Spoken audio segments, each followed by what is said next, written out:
everybody, welcome back to another episode of Rambling Through Everyday Life with Fran and Angela. My name is Fran. I'm one of the co-hosts for this podcast. This is episode number 84.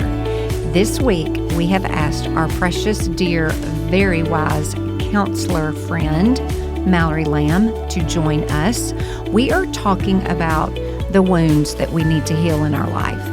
We're talking about relationships of every kind. We're talking about singleness, and we're talking about something called attachment styles. This is new to me, but it's not new to Mallory in the counseling world. I highly recommend this episode, of course, for yourself, but if you have children or you have influence over students, I would highly suggest that if they're between the ages of, I'm going out on a limb here, Mallory, 15 to 23-ish, I would have them listen to this episode. It's going to be very helpful, very insightful, and maybe even help them navigate through some future headaches because they made bad decisions. All right. We love, love, love you guys so much. Thanks always for listening. Enjoy the show. Okay, this is so fun, and I'm so thankful. I'm so thankful for you, Mallory Lamm. Listen, I do believe that if an episode that we record is difficult, if it's silly, if it's deep, if it's whatever adjective you want to attach to it, these are good. These are helpful. These are fun because it's just the way that Angela and I have to approach this. Otherwise, if I came on here and said, this is who our guest is, and this is what we're going to talk about today, everybody might go, oh my God, this is good. This is good. Mallory Lamm, tell all the people who you are, because we are so thankful to have you with us today. Yeah, so as Brianna said, my name is Mallory Lamm. I'm a licensed clinical social worker and supervisor in the state of Alabama. I went to Union University, graduated back in 2017. And I now own my own private practice, and I see individuals for counseling. And I also recently got licensed in Tennessee. I'm not accepting new clients though, but I do want to be able to hopefully serve the community of Tennessee eventually. So it's a little bit about me. Can Angela and I be your first two clients? Sure. I feel like we're having therapy right now, you know? And can I just make sure we add that you got your master's at Sanford, and everybody knows a little piece of my heart is there. So yay, yeah. Birmingham, and yay, Union. Yes, I got my master's at Sanford and then just stuck around here in Birmingham afterwards. I love it. Okay, Mallory, we're going to jump right into the deep end. You sent us notes that you wanted to talk about, and I'm just going to be honest. Like, I read through this and I was like, okay, I got to put my thinking cap on. Because clearly this is not the world that I live in on a regular basis. And so I want you to just start off and talk to us about, I don't know where you want to start, if you want to start at the beginning of your notes, but I know that we're going to tackle a little bit of relationships and some singleness and attachment theory. And who do you think is going to benefit from this conversation today too? Is this everybody, or do you feel like we're going to be talking to a specific audience? I really feel like everybody can benefit from this because especially when we talk about attachment, we all have attachment. And so understanding your attachment affects how we go about relationships.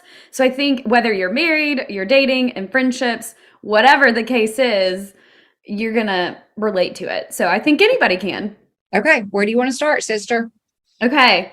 So Fran and Angela had kind of asked me, like, what am I kind of hearing of what's going on? What are people really struggling with these days? And I do see a lot of college students and I see a lot of young adults, which I love. That's where my heart's at.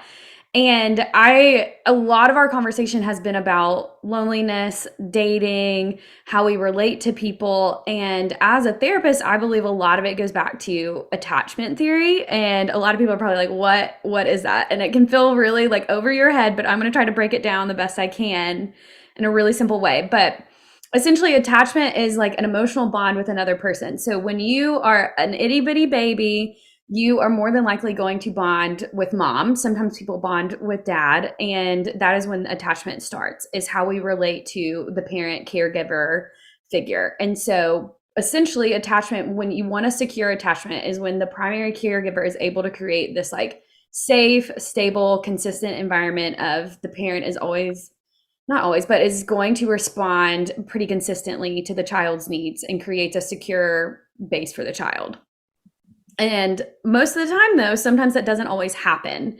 And so then when we do not attach appropriately as a child, then we have these like core beliefs about ourselves that can come up, or we get really nervous in romantic relationships, because whatever happens in childhood, it will play out in a romantic relationship. There's just absolutely no way around it. And so there's 4 different types of attachment. So I'm gonna just kind of break it down if that's cool. Yes, go.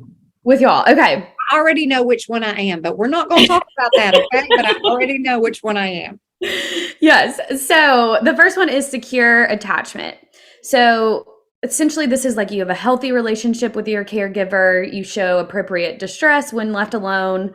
You're able to seek support in relationships, but it's not, you're able to self-soothe, but you also know when to reach out for support. You can manage conflict in close relationships. And you are very okay with closeness. You're reliable, consistent. You're able to commit in relationships. That is what a secure example would be. Most individuals, at least, and maybe this is just because I'm a therapist and this is what I see, most individuals are not securely attached. Okay, So, God. That was my question. like, that's not me, and you relate to one of these other ones. So I am anxiously attached. So I'm not even securely attached, and I'm a therapist. So it's totally fine if you fall into one of these categories. So, if you're not securely attached, there are 3 other attachment styles that you can be. You can be anxiously attached, or some people call it ambivalent. They're interchangeable though. So essentially it's like maybe as a child, there was a stress when a parent left, you crave close relationships, but you struggle to trust others, or really trusting yourself too. You need constant reassurance from partners. There's this feeling, this fear of rejection. You're going to like hold on so tightly to relationships, such as like, an example is, your significant other texts you good night. Well, they didn't send 2 exclamation points when they typically send 2 and they didn't send 1 this time. And you're like, they're going to break up with me. This is the end of the world. You're going to break up. And but that's me too. That is me too. Like I am like, oh my God, they didn't send a smiley face. They absolutely hate me. And it's like, okay, wow, that's probably not what's happening. I will lose an entire night's sleep over overthinking nothing. Yes. I'm ambivalent. I just didn't know what to call it. Okay. Yes. So now you know, and this will change everything when you know your attachment style. So then the third one is avoidant attachment style. So most of the time from the caregiver, there was like neglect in some way. Most of the time it's probably emotional neglect, but it could also be physical neglect. Maybe there's abuse in some way. There's not really a preference for a parent figure. They oftentimes are withdrawing, and they do want to be close to people, but they really fear being close to people because it's like, well, you're going to hurt me in some way. So tendency to minimize the feelings of others. You kind of want casual relationships. You kind of stay on the surface. It could be that they are in romantic relationships. There's this dream person, and it's like that person actually does not exist. Like there's just such high expectations. Or avoidance can also use like sexual intimacy to take the place of emotional intimacy, oftentimes. So that is the avoidant attachment style. So then the fourth one is you can be anxious avoidant if you put the 2 together, or it's called disorganized. And so this one is like the double whammy when you have both of the attachment styles. But it's when there's inconsistent parenting going on.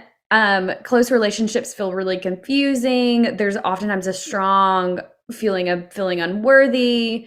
You can be aggressive or antisocial behaviors. It's very much just like push-pull dynamic of like, I'm going to push you away, but then like, no, please come close to me. Please come I actually want you to be close. So very inconsistent. So these are the 4 types of attachment. And I know that I went over these like really quick, but we'll talk about a book that you can get and you can figure this out and really dive deep. Isn't this so encouraging? I have a question. Oh gosh, I'm not secure. What do I do? Do most people fall into one of these categories clearly? Or if somebody listening goes, I maybe a little bit can relate to one, but not really, like how do people fall in these 4 categories?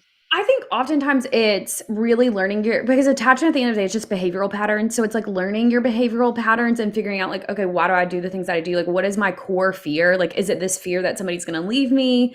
Is it the fear of being close to somebody? This fear that I can't trust somebody? So yes, you can feel like there are times when I'm like, well, I kind of have a little bit of this and a little bit of this, but most of the time one is going to win out over the other. Um, Okay. and it can kind of shift too over time. Like there's obviously a lot of factors that can go into it and trauma and things like that. But most of the time you'll have a primary attachment style and you can heal from it after you do the hard work, but you will kind of fall into one category over the other majority of the time. I will say this is probably helpful to know. Majority of the time, men fall into avoidant and women fall into anxious. Not always. Women can definitely be avoidant and men can be anxious. But most of the time, that's kind of how it plays out. So if you, I think you say this in the notes, I can't remember, but if the avoidant and the anxious come together, is that just like disaster? Yes. Yes. So, and this is when it's like, this is so helpful to know in dating relationships. So avoidant and anxious people are highly attracted to each other. It is like that high intensity chemistry. It's like love at first sight. Because most of the time avoidants see the anxious people and are like, most of the time anxious attachment, they're very driven and they're kind of like have this high energy. And so the avoidant's like, oh, I kind of want some of that. And the anxious sees the avoidant as super calm and collected, even though internally they might not be, but on the outside they look that way. So anxious, like, oh, I need to be a little bit more stable in that sense.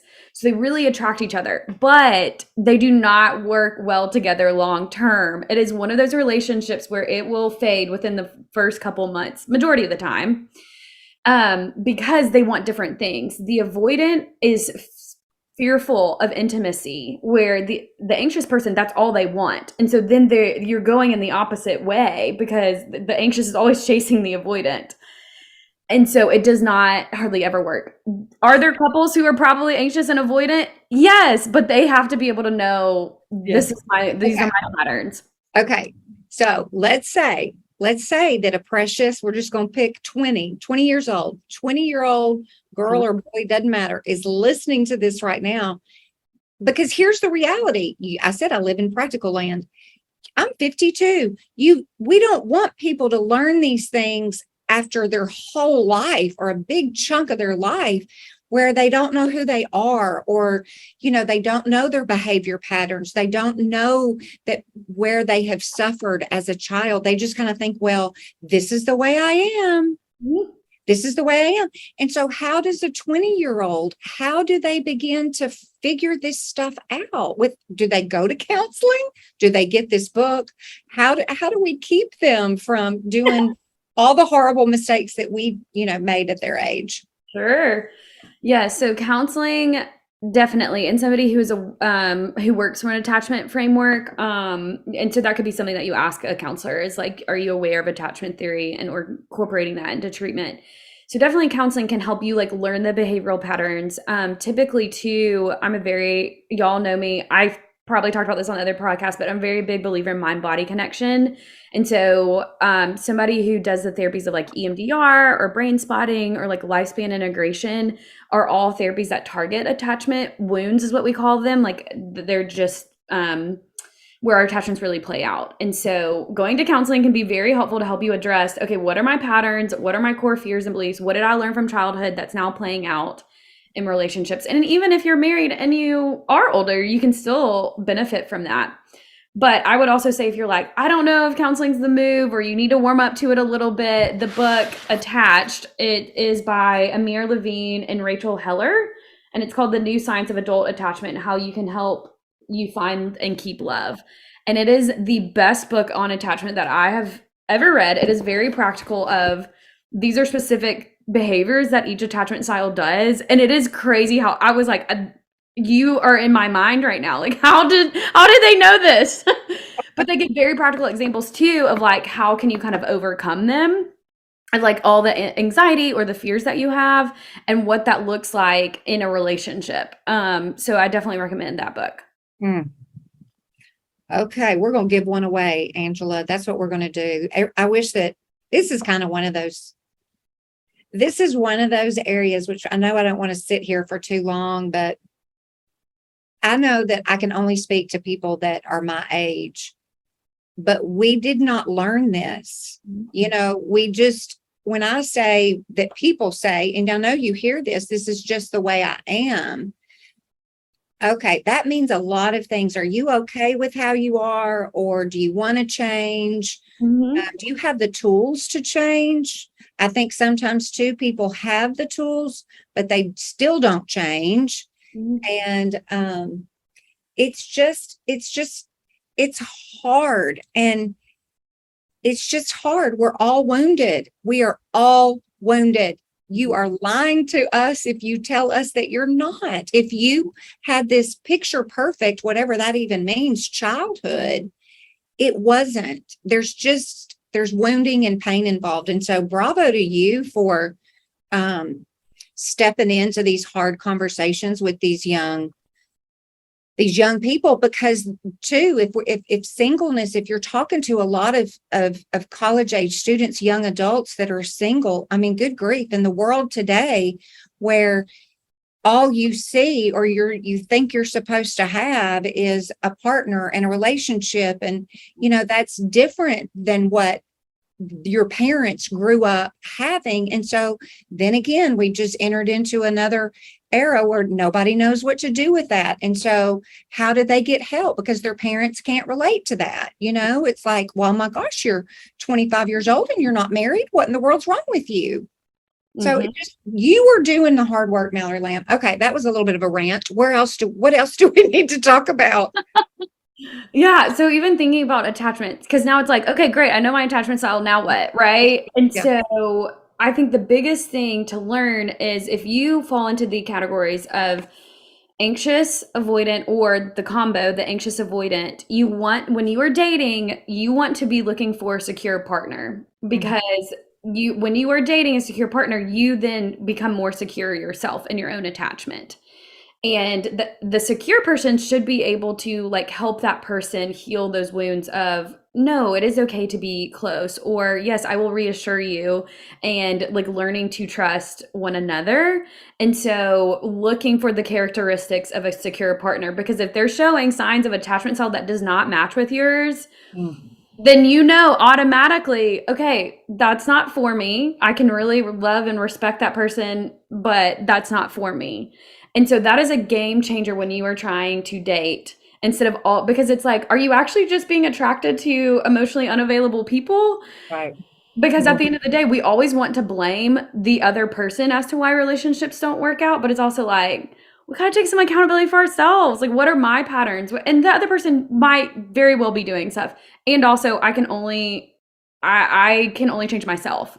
Right. So how do I take ownership of, am I actually just attracted to emotionally unavailable people? And what does that mean about me? I'm probably emotionally unavailable myself. Right? And so figuring your attachment style out is truly a game changer in dating. And so learning that, if that is the biggest thing I can tell you as a counselor, go learn your attachment style and how it shows up in your life. Are people secure? Are there secure people out there in this world?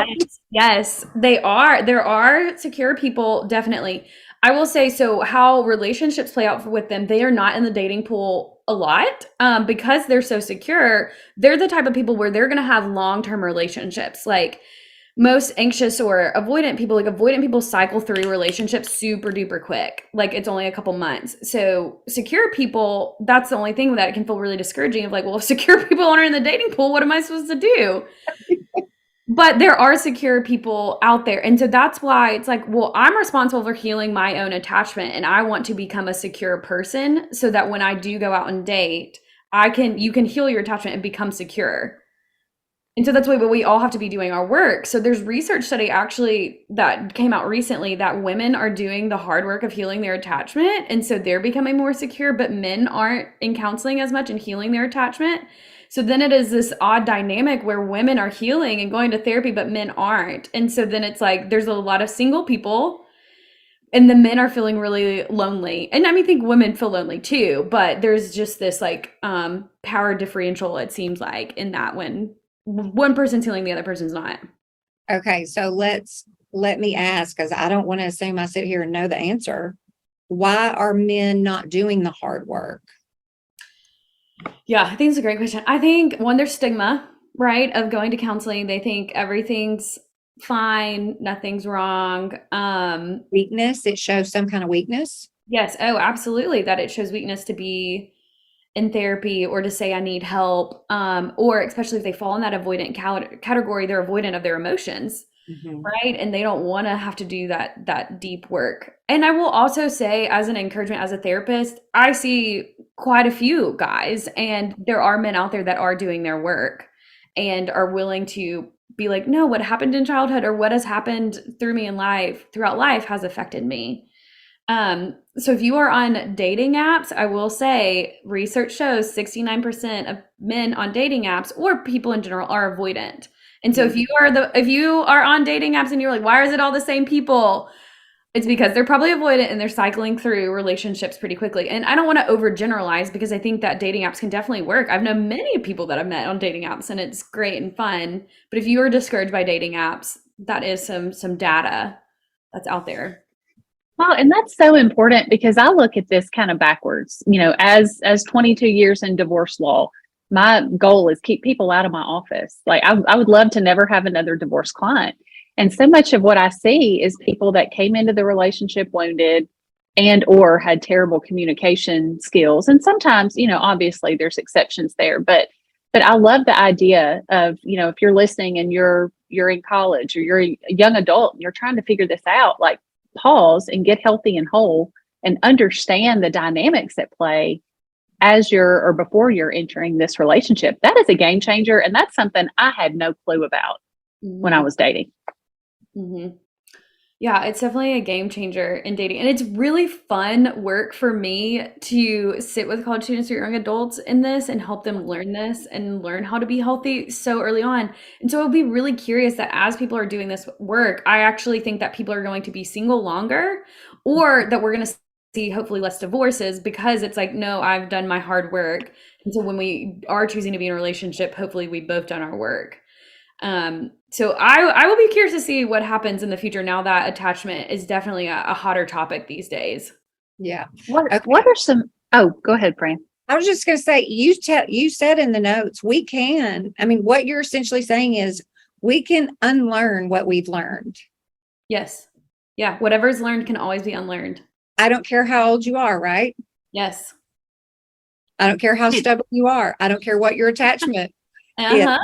We can unlearn, and just for the sake of for the sake of who the Lord created us to be, we want to be healthy. We're not saying anything that anybody would disagree with. It is literally when the rubber meets the road, we have to choose how we are taking care of ourselves. Is some of this mental health crisis that we have going on in the world right now, what is that? Is that because there's an awareness now that has not been there when I was, your age? People aren't afraid to talk about things anymore. Praise God that, people are willing to seek help and to have conversation, but unlearning, rewiring your brain and healing deep wounds. This isn't just putting a band-aid on to stop the bleeding. Right. This is painful, hard work, but I just feel like if we would just all just take teeny tiny baby steps for the rest of our lives, Mm-hmm.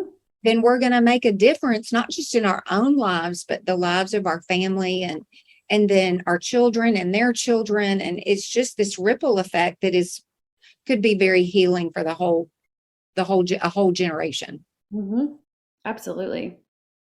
What about beyond the dating world for the listener who's married or has, Yeah. how does this play out in other areas other than dating? Yeah, totally. Well, I think it can definitely play out. Well, if you're married, everybody has attachment, right? So even figuring out what your attachment style is and your partner's attachment style, in the book Attached, there's like a quiz where you take one and then your partner can take one, or you can take one like for your partner.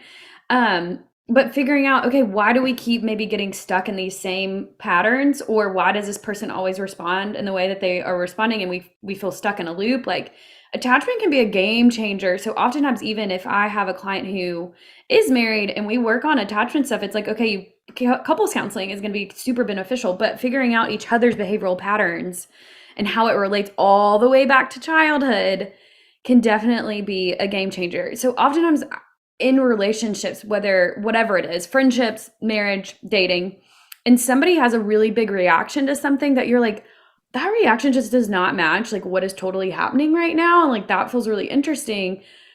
The bigger the reaction, the older the wound is. And so often, Oh, yeah, if somebody is super dysregulated emotionally, I'm like, okay, that goes all the way back to childhood and it's probably actually your attachment that's happening. wow. Mm-hmm. That's insightful. Yes. So if you can figure out, okay, it's probably coming out of a core belief if somebody has a really big reaction. Because oftentimes, so in a relationship, when somebody doesn't text, with the right exclamation points or smiley face or whatever, that's actually probably hitting up on my core belief that I am unwanted or I'm unlovable, even though the situation does not match that at all. Or you're going to leave me. Yes, or you're going to leave me. That younger self is getting all worked up. And so then it's like, I'm suddenly crying and inconsolable. And it's like, whoa, what is happening? And it's like, that's probably your attachment. And so if you find that happening, it's probably attachment that's playing out. Wow. I like that there's a quiz. I can't wait to get this book. Mm-hmm. I'm the one that's going to take the quiz for my partner in my control issues. So I can then tell him what his issues are. Totally. Well, I mean, y'all know I'm single and I'm like, any guy I'm interested in now. I'm like, can you take this, please? Let me know your attachment style. And then we'll circle back, see if we get a second date, but I'm like, all right, maybe I shouldn't do that. Do you application process? Oh, for dating. Do you live does your mind just live in a world if you're just constantly analyzing everybody? No, I think in the beginning, yes, because it was like fun and it was exciting. But now I'm like, that's exhausting for me to analyze everybody. But do I see things oftentimes or I pick up on things that maybe other people don't? Yes. And sometimes that can be exhausting that it's like, why do I have to see that? You probably have childhood trauma and other people probably don't see that. But now I'm like, you need to go. And then my question is like, are y'all going to therapy? Like you got your therapist? You can't unsee that, Mallory, once you've seen it. Some things I can't with your unsee. therapist eyes. Yes. What do you think the number is? I don't know if there is an answer that I don't know. Do you know or see or could name what you think the number one wound is that young adults are dealing with? It's coming out of their childhood. What would that be? Just something that you just consistently see. Because you know what? I mean, these college age students, hello, we're the parents. Yeah. We're the ones that created this trauma. And I'm like, what have I done? What has the 50-year-old done? Mm-hmm.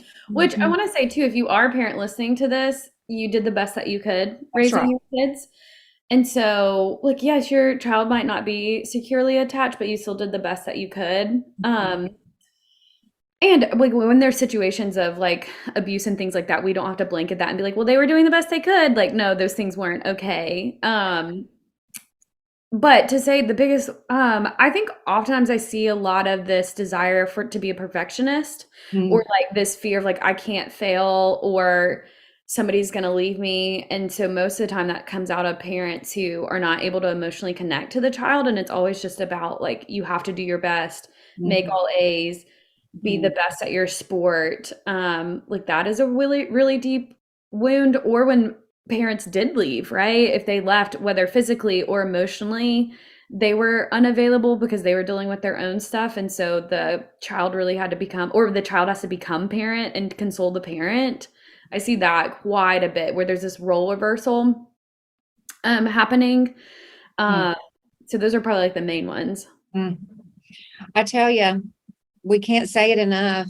I mean, what you're doing and how you're making a difference in people's lives is it's beautiful. It's complex. It's so very hard. It's encouraging all at the same time. It's that beautiful ball of mess that's just great, because it's all needed. It's It's all necessary. You know, the world is not just rainbows and butterflies and chocolate milkshakes all the time. It's just very complex. Mhm. And the fact that I think it's so healthy, I think it's encouraging that you are seeing so many clients in the age group that you are, and they're not waiting until they're in their 40s. Praise God that if we could, you know, glance forward 30 years from now, it's going to be a different world. And I mean, Mallory, you're a part of it. So thank you. Thank you for who you are. And thank you for the work that you've done. Tell us again the name of the book that you want everybody to have and that we're going to give it away to, Angela. What's the name of it? It's called Attached, and then the part underneath it says The New Science of Adult Attachment and How It Can Help You Find and Keep Love, and it's by Amir, Levine, and Rachel Heller. And then there was another book I was going to mention too, because oftentimes attachment can also play out with your relationship with God, because the way we view God is also very similar to the way that we view our parents most of the time. And so a new book that just came out, I believe his name is Krispin Mayfield, came out with a book called Attached to God. And I heard him speak about how our attachment style affects our relationship with God. Because sometimes then are we being fearful of God? Are we feeling avoidant and don't want to feel close to God? Or do we actually feel really secure and trusting of his character and who he is? And so I think that's like an interesting perspective too. So that might be for somebody who is aware of their attachment and wants to go a step deeper. I would say that book, Attached to God, by Krispin Mayfield. Yeah. Oh, I agree with every bit of that. Just as an older 50-something-year-old adult, absolutely, that plays into how you view God for sure. That looks like a great book. Maybe we can give that one away too, Angela. Okay, We're giving it all away. Give it away. And you get a book, and you get a book. You get a book. Yeah, we'll give them a. We'll do some social media stuff. We'll do one on Instagram and one on Facebook. That'll be good. Well, and you just want people to be healthy. You just want people to be healthy. We just want people to be healthy. Okay, Angela, do you got anything else for Mallory before we close? I'm just going to have to sit in this a minute and take that quiz on behalf of me and the people in my life so I can tell everybody in my family what's wrong with them. Listen, I have anxiety. We'll do a follow-up. I have anxiety to take the quiz because it just, I think, okay, here we go. I know I have a strong feeling what I am. And Well, Fran, I'll take it for you too. just help me. Okay, Mallory, thank you so very much. We love and appreciate you. I think this is an episode people should listen to twice. Yes. Because it's so much. We'll make sure that, you know, of course we have show notes and everything, but I do think it's an episode to listen to twice and pass along to all the young people for sure. Okay. You're such a gift. Thank you, Mallory. Yes. Well, thanks for having me on. I always love when I get to talk with y'all, and I miss being in the same city as you guys. Well, hey, listen, when Angela comes to Birmingham, you get to Jackson. I don't go to Birmingham ever, but you come to Jackson, she'll go to Birmingham. We'll all somehow see each other, maybe before the next 10 years is up. Yes. I love it. Okay, everybody. Thanks so much for listening. We love you guys so much. Thank you, Mallory. And we'll see you next time on Rambling Through Everyday Life with Fran and Angela. Thank y'all so much for listening. If you have not already subscribed, be sure to subscribe so you never miss an episode. We also love connecting with you on social media. You can subscribe to our YouTube channel there. You can follow us on Facebook. You can follow us on Instagram or TikTok or Pinterest. And remember Proverbs 16:24, kind words are like honey, sweet to the soul and healing to the bones. We love y'all so much. Have a great week.